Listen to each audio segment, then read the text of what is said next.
Okay, here we go. Let me check if it is recording. It is recording.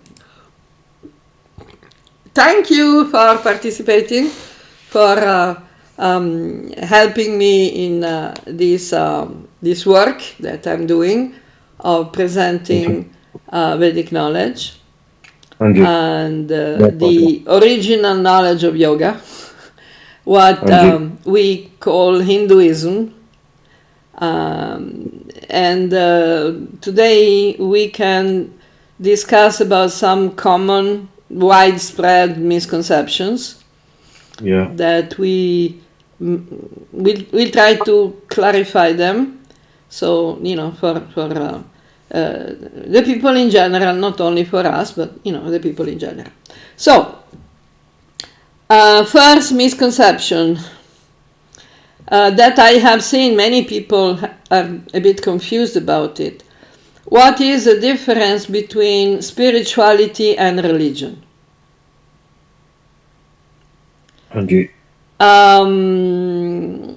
Now, many people have the idea that the model, the parameter,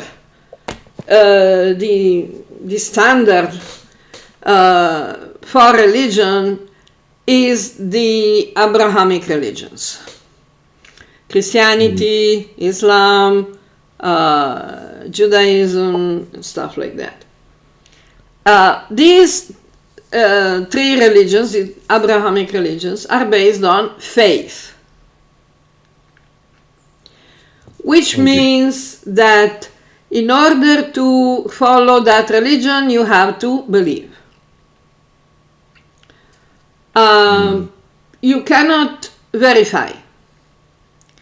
There is a big divide, a big distinction between religion and science, based on the Abrahamic idea that religion is what God said that you should do, and science is what you find out by yourself. The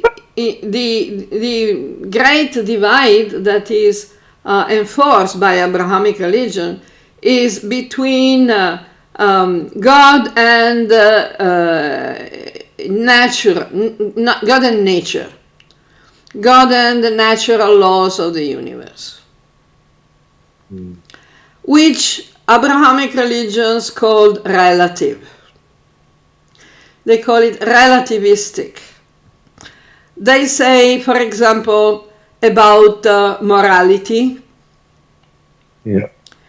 Abrahamic religions teach that the only real morality is the orders of God that are given through God's prophets or priests or whatever, mullah or whatever, religious authorities. While the natural laws of ethic, also called conscience, the conscience, it's one's natural understanding and feeling about right or wrong, good or evil. So they call it a relative position, relativistic position. And in fact, they even define this as the original sin. Because if you go and see, all the Abrahamic religions go back to the Old Testament of the Bible with the story of Abraham, which we know from the Bible, and the story even before Abraham about Adam and Eve. You heard about Adam and Eve, right? Yes. Okay. The first people on earth. According to the Bible, the first two created humans. The two humans that Yahweh, Jehovah, like whatever the name is, created personally. Because he wanted some servants. Okay. He wanted, people who worshipped him. So he created Adam first, and then created Eve. And he put them in the famous garden of Eden. And of course in the garden there were lots of trees. And, Yahweh told Adam and Eve, you can eat from any tree except for this one. This is the tree of the knowledge of good and evil, good and bad. You cannot eat this fruit. Yeah. And the Bible says, because if they ate that fruit, they would become like God. Yeah. Now, the understanding of the distinction between good and bad is in the idea of Abrahamic faith religions is only exclusively reserved to God. Human beings cannot decide what is good and what is bad. Even with their own conscience and intelligence and ethic, compassion, they cannot do that because that is a sin, is disobedience to God. Yes. So, this means that human beings must have faith. Yeah. They have to believe whatever God, through the priests and like that, is telling them to do. Because if human beings don't believe, they are committing a sin. They are offending God and they go to hell. This is the idea that many people have about religion.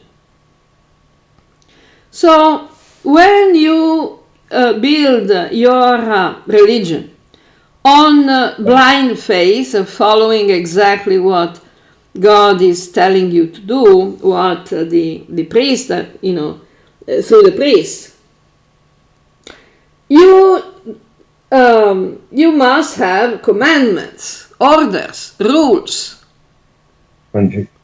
Because you believe what? You believe in the rules. Yeah. So you believe in the theology that is, the priests are telling you, and you obey the orders or the rules that the priests are giving you. Yeah. This is what people think religion is. Yeah. Following a set of rules. Yeah. Set of rules and believing whatever the priests are telling them. Believing God is doing this, God is doing that. Okay. And this is the Abrahamic perception of religion, but has nothing to do with the Vedic or Hindu religion. The Vedic Hinduism or Vedic religion is completely different. It's actually the opposite. Yeah. It's a science, an objective science that is the same for everyone, whether they believe or they don't believe. For example, the concept of karma. The law of karma is just like the law of gravity. You believe in it or you don't believe in it. It's just exactly the same. Angie. If you go on a roof and jump from the roof because you think you don't believe in gravity and you don't believe that you'll fall and smash some bones on the pavement, on the ground, it doesn't matter whether you believe it or not. Yeah. It will happen. you know? Yeah. And the same thing goes for karma. Every action has a reaction. Yeah. Whether you believe it or not. Yeah. Angie. So, sometimes people ask me, oh, you believe in karma. It's irrelevant whether I believe in karma or not. Yeah. So this is the main difference. Abrahamic religions. Yeah, tell. I suppose I know with gravity or there's a Newton laws of motion, equal and opposite Yeah. reaction. But I suppose with karma, the karma is not always, you don't always get it back. I suppose. No. You suppose wrong. What I mean is you don't always get it back straight away. You see But what I mean? even in physics, you don't necessarily get it back straight away. Let's make an example. I made this example on Quora a couple of times. Yeah. Okay, let's talk about the law of gravity. Okay. Now, let's say that the law of gravity, as we were saying, you take a cup, yeah, and you drop it. Yeah. Okay. By the law of gravity, the cup will fall and meet the ground. Yeah. That's inevitable. That is direct cause and effect. Yeah. Now, direct, the specific effects will be different whether the cup is made of glass or stainless steel or plastic. Yeah. But that doesn't mean that it will not fall and meet the ground. Yeah. Now, you can drop the cup from the table, which is, 3 feet high? Yeah. Or you can drop it from 10,000 feet. You know, you throw it from the window of an airplane. Yeah, it's going to meet the ground, It's going to meet the ground. But what will happen to it when it meets the ground? At what velocity? Yeah. Which effects? Where it will meet the ground? You cannot know. I guess, Mataji, what I was thinking is like, okay, for example, you've got some of these leaders, who, they've committed a lot of atrocities, like, what was it, General Amin or whatever. Something. Yeah. Yeah, and they committed a lot of bad things, but and the regime carried on for so many years without seemingly any payback, if you know what I mean. Yeah, but just like the cup that is falling for 10,000 feet, it's like the joke, that someone is jumping from the 30th floor, every floor is passing and so far so good. I see what you mean. Yeah. So eventually, until the cup actually meets the ground, everything looks fantastic. I'm flying. Yeah. The point is that people don't understand that we continue to exist even after the end of this body. Yeah. But it is easily proven that we continue to exist and we carry our karma with us. Yeah. Because this is the only explanation why people are born in totally different situations. For people who refuse to consider the concept of reincarnation, only 2 explanations are left. Yeah. The Abrahamic explanation that God is capricious, whimsical, and cruel and will do whatever he wants to you, which is like, I don't think this God is very good. I don't think I like him. Okay. Or the atheistic explanation that everything happens by chance. Yeah, and we die and that's it. That's what they believe. So, and that's exactly what Krishna explains in Bhagavad Gita. This is the vision, the view, the mentality of the Asura. The Asura says, this world has no plan. It just exists for sense gratification. And nothing has a cause and effect. So take whatever you want, steal, beg, borrow, steal, kill, whatever, as long as you enjoy. So neither of these two explanations is ethical or useful for the individual, what to speak for society. Yeah. And it is not demonstrable. I mean, it's not, you cannot prove them. These two explanations, there is no proof for them. While we have scientific proof that we carry our luggage from a lifetime to the next. Because there is the proof. Like we have 3 years old that, sit at the piano and, compose music. Or people, they 3-4 years old, they understand mathematics perfectly.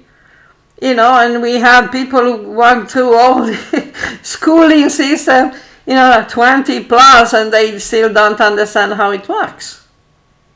Yeah.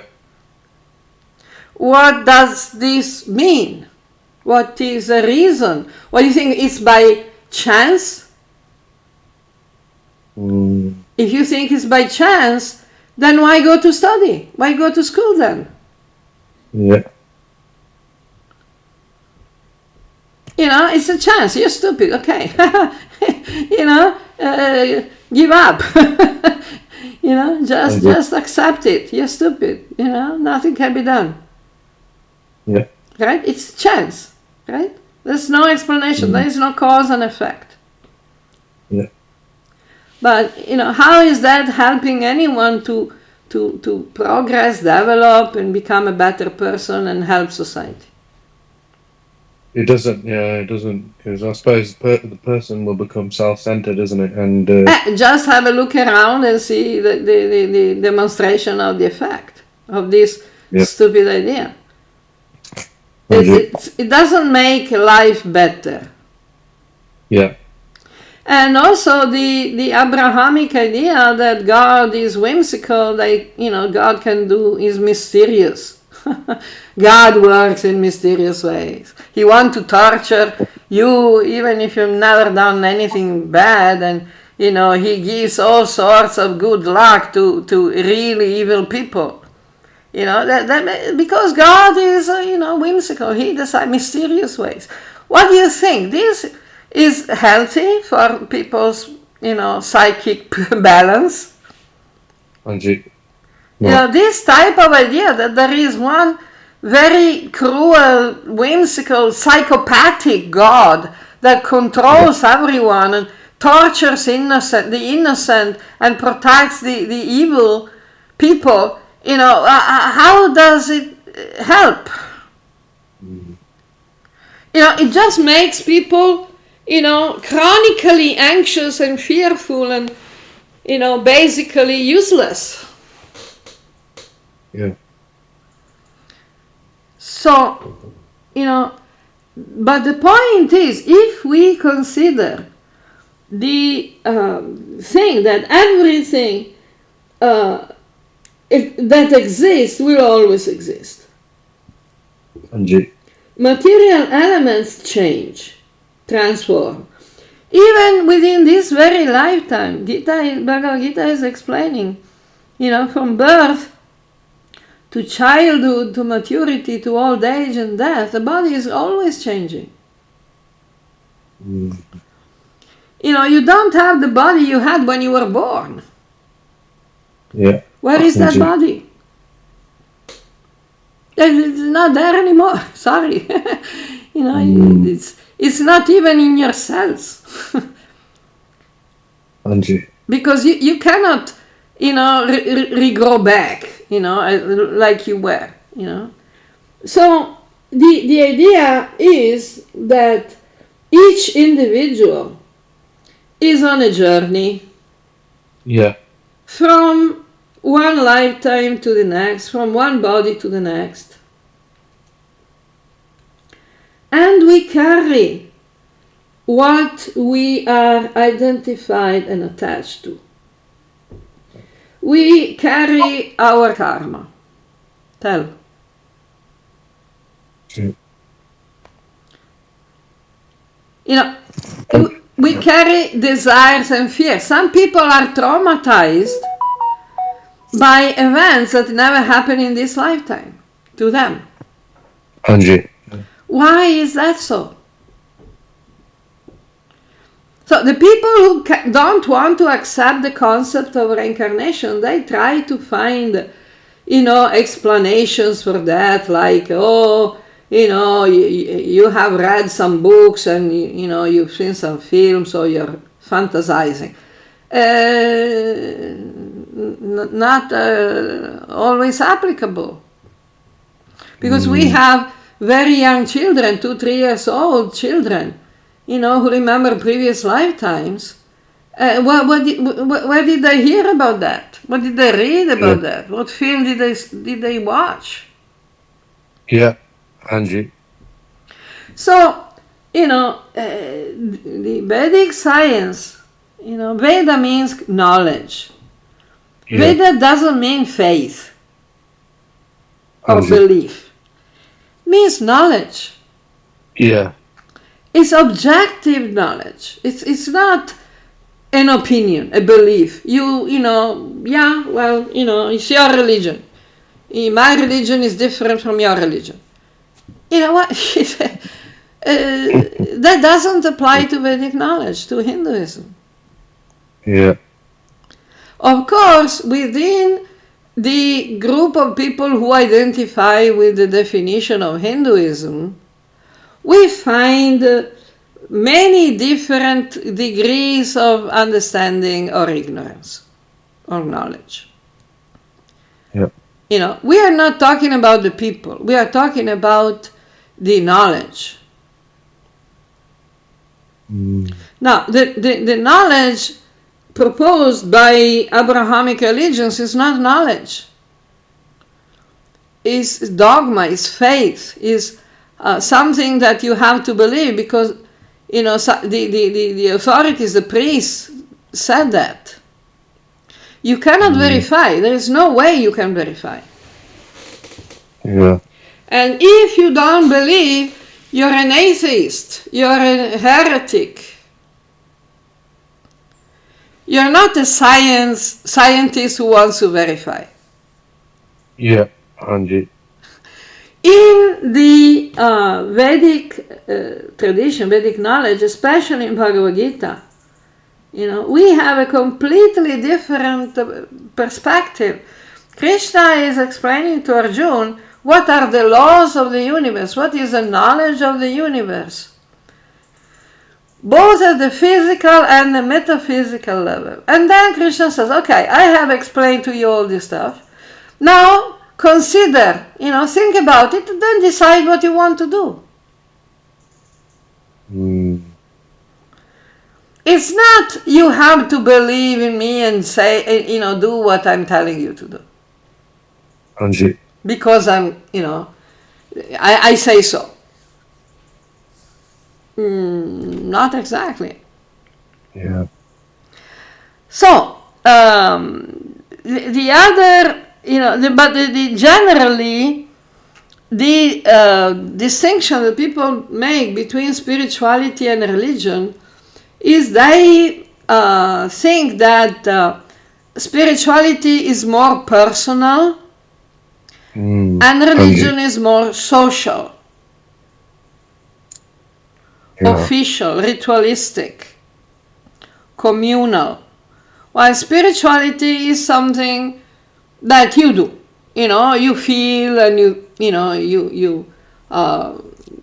maybe practice, maybe believe, but it's a personal thing as opposed to religious. But this is not strictly true. Some people even believe, especially in the English language, there is some confusion because from the 1800s, the word spiritualist has come to mean someone who speaks with ghosts. Anji. You know, the spiritualists are doing the seances. They're talking with ghosts. They're channeling the ghosts. That is not spiritual. It's a problem created by the English dictionary. If you go to see the English dictionary, the word spirit covers a lot of meanings, including the liquor in drinks. Anji. You know, when you find the sign, you know, in some shop, wines and spirits, you know, what does that mean? Because if you want to have spiritual life, you have to buy what they sell. Nope. And another meaning of the word spirit that you can find normally in the dictionary is mentality. It's the spirit of the 80s. What spirit? You know, it's the spirit of fighting. You know, the spirit of competition, the spirit of trade or advertisement, whatever. They call it spirit, but it has nothing to do with the spirit. Anji. Now, the actual meaning of spirit that we talk about when we talk about spiritual life, spiritual consciousness, spiritual practice, is not about drinking whiskey. Yeah. You know, it's about finding out who we are, really, beyond the body and the mind. There are 3 levels of existence. The body, the physical level, the mind, which is the subtle level, and then there is a spiritual level, which is not the mind, and definitely not the body. The ghosts are still on the level of the mind. Okay. They are not spiritual. Anji. Okay, so of course religion can also be applied in the social sense, because the term comes from the Latin word religare, which means to connect. So originally the meaning of religion can apply to connection, which can be both at the spiritual and at the social level. Because spiritually, religion connects us to God, to everything that exists, to existence itself, to knowledge, to, you know, realization, to the soul, you know, all this stuff. The individual self to the supreme self. Okay? And at the social level, we connect with other people who share our same values. Anji. Our same, you know, our choices, our way of connecting to the Supreme. Yeah. So both meanings are there. Now, is that clearer? Yeah, Anji, yeah, much clearer. Any questions? No, that's good so far, Mataji, yeah. I'm understanding, yeah. Okay, so that's why the actual original Hinduism, which is Vedic knowledge, is very different from what people think as religion. Or, of course, what some people think about spirituality, because Vedic knowledge, the Vedic tradition, does not encourage in talking with ghosts. Yeah, Anji. That's not, actually, that's not even recommended. You know, in fact, Bhagavad Gita explained that those people who worship ghosts, worship means serving, listening, obeying, meditating, talking, remembering, serving, ghosts, Yeah. are in tamas, are in ignorance, and sooner or later, when they leave this present physical body, they will become ghosts in turn. They will join the ghosts. Yeah. Bhutani yanti bhuteja. The Gita is saying those who worship the devas go to the devas. Those who worship the asuras go to the asuras. Those who worship the ghosts go to the ghosts. Hanji, yeah. Because we establish a relationship that creates an affinity. You know what affinity means? No. Affinity means we become the same. I see. Yeah. We develop the same mentality, the same way of thinking, the same way of acting, the same values, the same ideas. That what happens. What happens at the time of death when we leave the present physical body? Where are we going to be attracted to? Yeah. We are going to be attracted to a similar mentality that we have developed. Yeah. It's not that there is God that they're sitting on some cloud saying, okay, you go here, you go there. No, it doesn't happen like that. It's natural, it's automatic. We have developed a mentality of a ghost, and what are we going to do? We become a ghost. If we have developed the mentality of an animal, we become an animal. Yeah. Hanji. Yeah, I see why it's important to, when we're praying, we're trying to connect with higher and get those qualities. Exactly. Yeah. The idea, and this is another misconception. The idea of prayer is very different in the Abrahamic religions and in the Vedic tradition, Vedic knowledge. In Vedic knowledge, prayer basically means meditating. Yeah. In the Abrahamic religions, prayer means, flattering someone who is powerful but whimsical, to make him happy by, giving him some, flattery, worship. Oh, you are so great. So that whimsical tyrant, dictator will be pleased with you and, we give you special favors. But that's so demeaning, debasing. In the Vedic tradition, the Vedic knowledge, it means we meditate on God, on the activities, the qualities, the greatness of God, because we want to develop the same qualities. In the Abrahamic prayers, the one who prays is always presenting himself as a very degraded, very poor, very, miserable. Because in the Abrahamic idea, the human being is made of mud.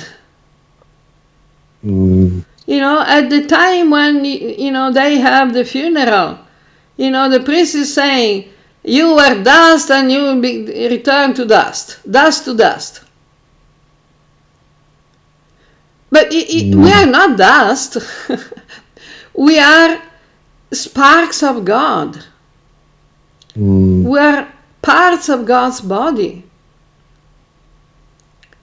According to the Abrahamic religions, human being is a sinner, can never become better. In fact, even there is in the Bible, in the Acts of, letters of Paul, Paul is saying that it is offensive, it's a sin to think that a human being can become perfect. One should not even try.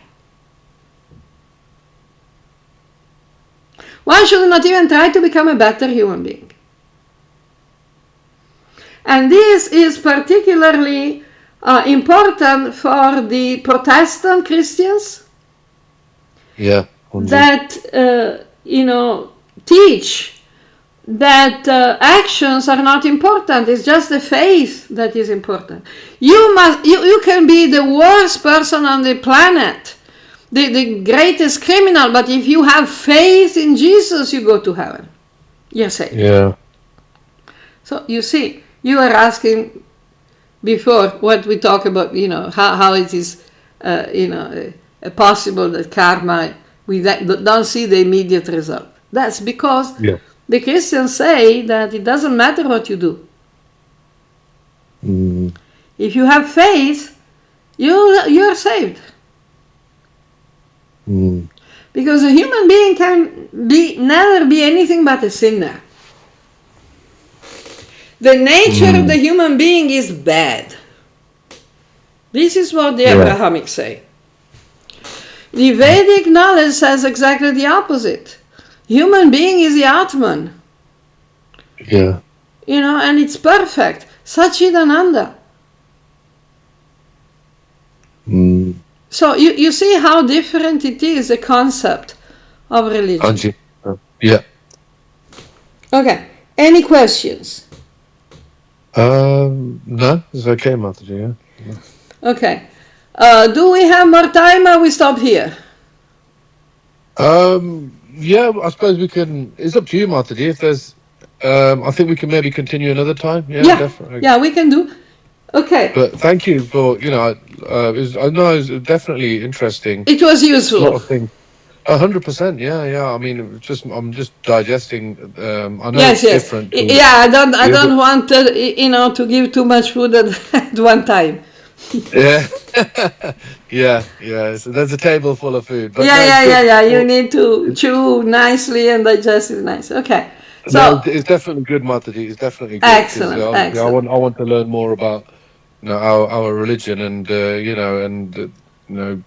understand where it fits in, and understand the other religions, which obviously we're not trying to say we're not criticizing. We're just analyzing what they say. We're just analysis. Yeah, absolutely. Yeah. We are just making an analysis of what they say and what they have done in history. Yeah.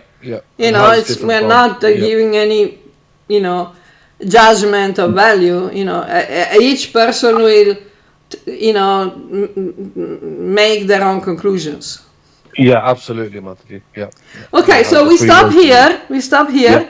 And I thank you for your participation. I'm very grateful for your, supporting the conversation, because otherwise I have to, talk by myself. It's very boring.